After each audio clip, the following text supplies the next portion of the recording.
Good morning, good afternoon, good evening to colleagues and friends. It's such a genuine pleasure for me to be here with you all today to participate in this timely and important discussion on global digital cooperation. We're at a critical inflection point today for technology, governance, and collaboration. Digital innovations, as we've heard throughout this morning, are exploding into the mainstream. Real-time analytics, AI forecasts set to go to 4 trillion by 2022. Despite all the great strides and the great innovation work we've heard about throughout the COVID crisis, we can see from two shocking statistics that there's still so much more work to be done. While 93% of the world's population lives within reach of mobile broadband, only 53% can actually use it.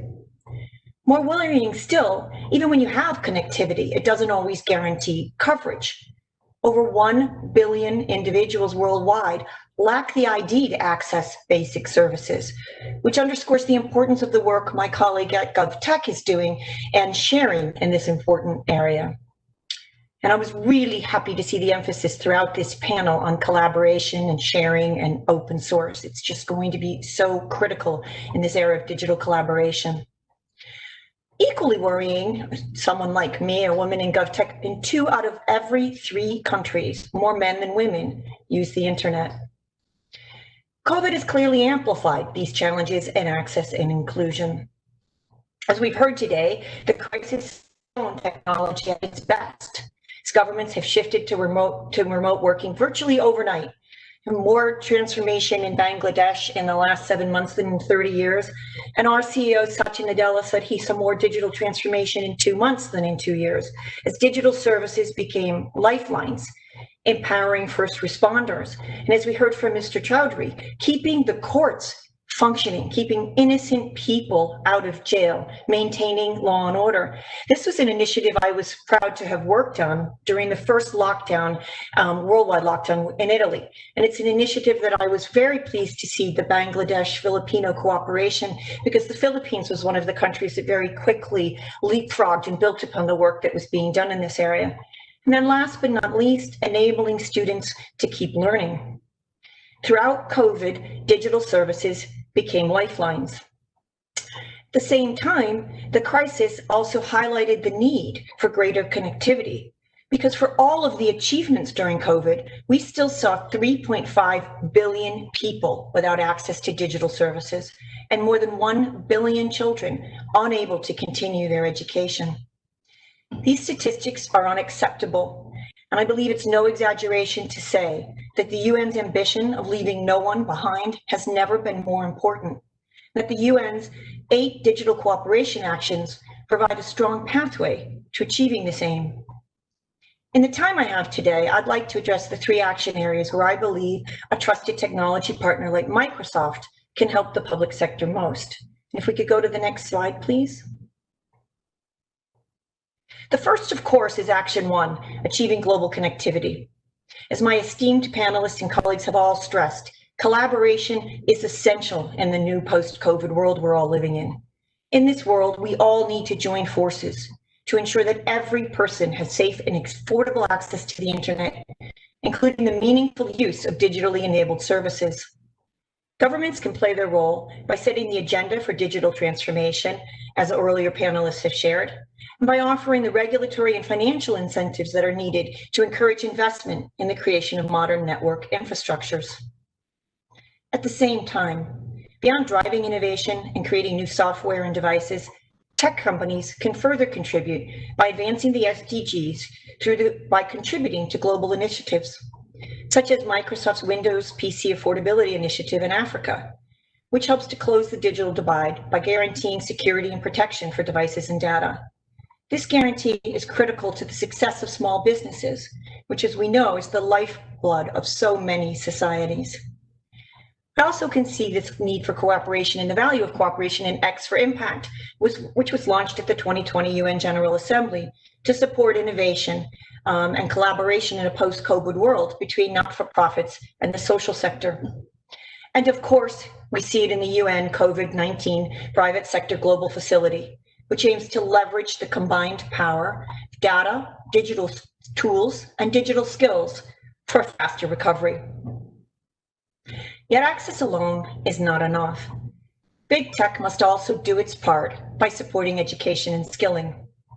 We're proud at Microsoft to be partnering with the UN to provide a future-ready skills program for young people in refugee camps. Equally, we're proud to increase this impact even further by committing this past spring to help 25 million people around the world acquire the digital skills they need to survive and thrive in a post-COVID-19 economy. The second action is safeguarding artificial intelligence. AI can augment human expertise by drawing deep, actionable insights from vast quantities of data at a previously unprecedented rate. When we think about the fact that more data has been created in the last 2 years than in the history of humankind, we can only imagine just how powerful this technology is. And for this reason, we can understand why organizations around the world have come to embrace AI as a transformative technology. Yet, as our President Brad Smith has argued in his prescient book, Tools and Weapons, AI can also be a double-edged sword. Whilst it can do a great deal of good, it can also be used in ways that lead to discrimination, bias, and yes, as anyone who's old enough to remember the film Minority Report knows, science fiction type levels of mass surveillance scenarios that just a few short years ago were unimaginable, were literally the stuff of Hollywood films. Brad believes that when a company like Microsoft's technology changes the world, all of us at Microsoft have a direct responsibility to ethically address these changes and to ensure that AI is not used for coercive or harmful tactics. With this in mind, tech firms have joined forces in a series of multi-stakeholder alliances, such as the Global Internet Forum to Counter Terrorism, which is a powerful partnership with the UN to prevent terrorists and violent extremists from exploiting digital platforms. The Partnership for AI, which is a collaborative research group that aims to engage experts on AI themes that will benefit the whole of society.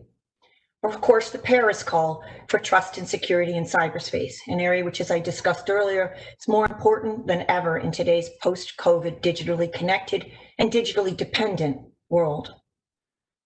But important as these efforts are, they aren't enough. To ensure that AI is used for good, academia, industry, and the public sector need to go even further by partnering together on the development of governing standards and policy. Tech companies need to heed Brad's call to take responsibility for the tools they are creating and selling. I'm very proud to share with you that I sit on a number of panels and a number of committees within Microsoft that are designed to do just this. The third action that I'd like to highlight builds upon these themes, of course, ensuring trust in cybersecurity. We just need to turn the news on any given day, and we can see that the threat is real and growing. In the first half of 2020 alone, we saw an increase of 35% in cyber attacks. With these numbers, I don't believe it's an exaggeration to say that perhaps the biggest and most successful test of digital government was the role it played in keeping critical infrastructure protected, safe, and running throughout COVID. Still, as we all know, and as I've shared, the threat is omnipresent and there is no room for complacency. Building trust and security in cyberspace requires a sustained global engagement and collaboration. It requires the creation of an ecosystem of like-minded partners willing to collectively support a rules-based international order in cyberspace that holds malign partners accountable. Tech giants can help, not just by creating software, devices, and services that promote digital safety and transparency, but by establishing and sharing positive examples and experiences. Investing heavily, as Microsoft does, in deep, value-based cultures and ethical digital practices. Capturing and sharing lessons learned from cyber attacks across millions of software and devices around the world, and cooperating to forge a foundation for defining and adopting global cyber policies. If I could have the next slide, please. I'd like to conclude with a call to action. In the face of unprecedented global challenges, but yes, also opportunities, I believe the need to catalyze collaborative partnerships and innovation at a global level has never been greater. The UN's Digital Cooperation Roadmap provides a clear and compelling pathway for doing so. Working together, academia, tech giants, SMEs in the third sectors, and public sectors can help to achieve a more open and collaborative model of digital, a model which addresses the challenges of access and inclusion, which COVID so dramatically showcased, a model which ultimately helps to ensure that digital is a force for social good rather than disruption and division. On behalf of Microsoft, I truly look forward to partnering with you all today to achieve this important goal. Thank you.